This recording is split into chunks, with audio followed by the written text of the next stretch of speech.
தேவ பிள்ளைகளே, நமக்கு ஒரு ஈவு கிடைத்தால், ஒரு கிஃப்ட் கிடைத்தால் எவ்வளவு சந்தோஷமாக இருக்கிறது. நம்முடைய வாழ்க்கையிலே பெற்றுக்கொள்ளுகிற கிஃப்ட்ஸ் எத்தனையோ இருக்கிறது அல்லவா? அது நம்மை சந்தோஷப்படுத்துகிறது. அப்படிதான் ஒரு தாய் ஆதியாகமம் 30ஆம் அதிகாரம் 20ஆம் வசனத்திலே லேயாள் என்று சொல்லப்பட்டவள் தன்னுடைய 6வது குமாரனை பெற்றெடுக்கும் பொழுது, தேவன் எனக்கு ஒரு நல்ல ஈவு கொடுத்தார், God has given me a good gift என்று சொல்லி தேவனை மகிமைப்படுத்துகிறாள். அவள் தொடர்ந்து சொன்ன வார்த்தைகளை பார்க்கும் பொழுது, இப்பொழுது என்னுடைய குடியிருப்பு மகிமையாயிருக்கும், இப்பொழுது என் கணவர் என்னை நேசித்து என்னோடு கூட வாசம் செய்வார்.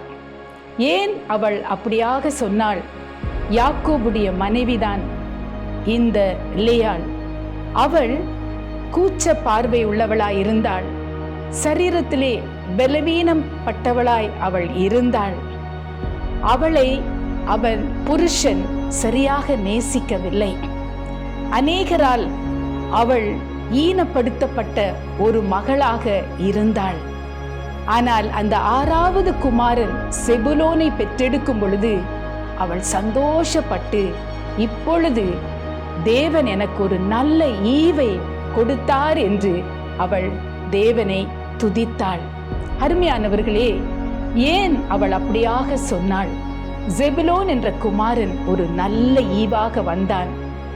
அந்த செபுலோன் தேசத்தாரை குறித்து ஏசியா தீர்க்கதரிசி இயேசுவின் வருகைக்கு பல நூற்றாண்டுகளுக்கு முன்பாக அவன் தீர்க்க தரிசனமாக 9ஆம் அதிகாரத்திலே சொல்லுகிற காரியங்களை நாம் பார்க்கும் பொழுது, இந்த செபுலோன் என்ற தேசத்தார் இருளிலே இருந்தார்கள், ஈனப்படுத்தப்பட்ட ஜனங்களாய் இருந்தார்கள்.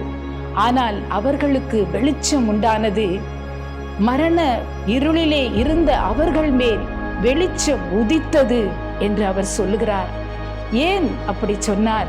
அவர்கள் பல வருடங்கள் கொடூரமான ராஜாக்களுடைய ஆளுகையிலே இருந்தார்கள்.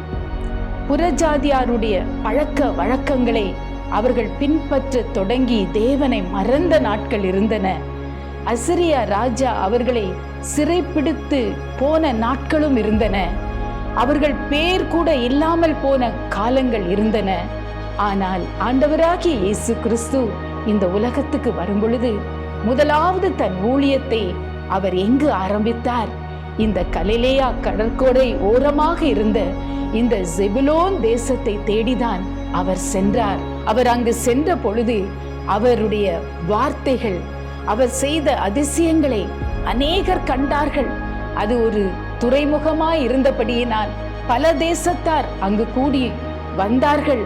அப்பொழுது இயேசு செய்த காரியங்களை கண்டு ஆச்சரியப்பட்டு மத்தேயு 9:33 படி அவர்கள் சொன்னார்கள், இஸ்ரவேலிலே இப்படிப்பட்ட காரியங்களை நாங்கள் ஒரு காலம் கண்டதே இல்லை. ஏசியா தீர்க்கதரிசியும் கூட அதைதான் சொன்னார். அவர் 9ஆம் அதிகாரத்திலே சொல்லுகிறார், அந்த ஜனங்கள் பெரிய சந்தோஷத்தை அடைந்தார்கள். அறுப்பு காலத்திலே பெரிய அறுவடை கிடைத்தால் எவ்வளவு சந்தோஷமாக இருக்கும். பெரிய ஒரு கொள்ளை பொருள் சத்துருக்களிலிருந்து கிடைத்தால் எவ்வளவு சந்தோஷம் இருக்கும்.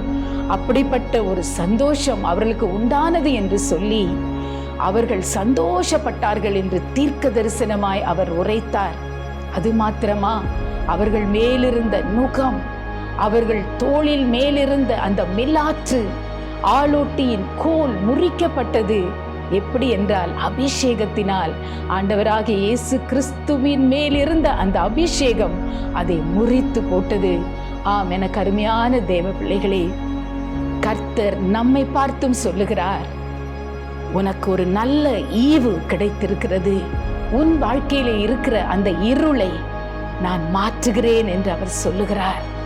உன் வாழ்க்கையில இருந்த அந்த மரண பயத்தை நான் மாற்றுகிறேன் என்று கர்த்தர் நமக்கு வாக்கு கொடுக்கிறார். அருமையான தேவ பிள்ளையே, கர்த்தர் உன்மேல் இருக்கிற அந்த நுகத்தை, அந்த ஆளோட்டியின் கோலை தன்னுடைய அபிஷேகத்தினால் அவர் முறித்து போடுகிறார். உன்னுடைய வாழ்க்கையிலே ஒரு பெரிய சந்தோஷத்தை கர்த்தர் கொடுக்க அவர் ஆவலாக இருக்கிறார். இந்த லேயாளுக்கு செபுலோன் எப்படி ஒரு நல்ல ஈவாக, ஒரு நல்ல கிஃப்டாக அவன் வந்தானோ, அவன் மூலமாய் லேயாளுடைய வாழ்க்கை எப்படி மாறினதோ, பயம் நீங்கி சந்தோஷம் பொங்கி ஒரு பெரிய அடிமைத்தனத்தின் நுகங்கள் எல்லாம் முறியடிக்கப்பட்டதோ, அதே போலதான் ஆண்டவராகிய இயேசு கிறிஸ்து நமக்கு ஒரு நல்ல ஈவாக இருக்கிறார். அவரே நம்முடைய கிஃப்டாக இருக்கிறார். 2 கொரிந்தியர் 9:15 அப்படிதான் சொல்லுகிறது. தேவன் நமக்கு தந்த சொல்லி முடியாத ஈவுக்காக அவருக்கு ஸ்தோத்திரம், ஸ்தோத்திரம். இயேசுதான் நமக்கு நல்ல ஈவு. எங்களை அதிகமாக நேசிக்கிற எங்கள் பரலோக தகப்பனே, ஆண்டவராகிய இயேசு கிறிஸ்துவை எங்களுக்கு ஒரு நல்ல கிஃப்டாக நீர் கொடுத்ததற்காக உமக்கு நன்றி அப்பா. தேவாதி தேவன் உம்முடைய பிள்ளைகளுடைய வாழ்க்கையை இயேசுவின் மூலமாய் நீர் மாற்றுவதற்காக நன்றி தகப்பனே. அவருடைய வாழ்க்கையை நீர் கனப்படுத்துகிறீர். வெளிச்சம் அவர்கள் மேல் உதிக்கிறது. அவருடைய வாழ்க்கையிலே சந்தோஷம் பொங்குகிறது. அவருடைய வாழ்க்கையில் இருக்கிற அடிமை நுகத்தை அப்பா நீர் முறித்து போடுவதற்காக உமக்கு நன்றி.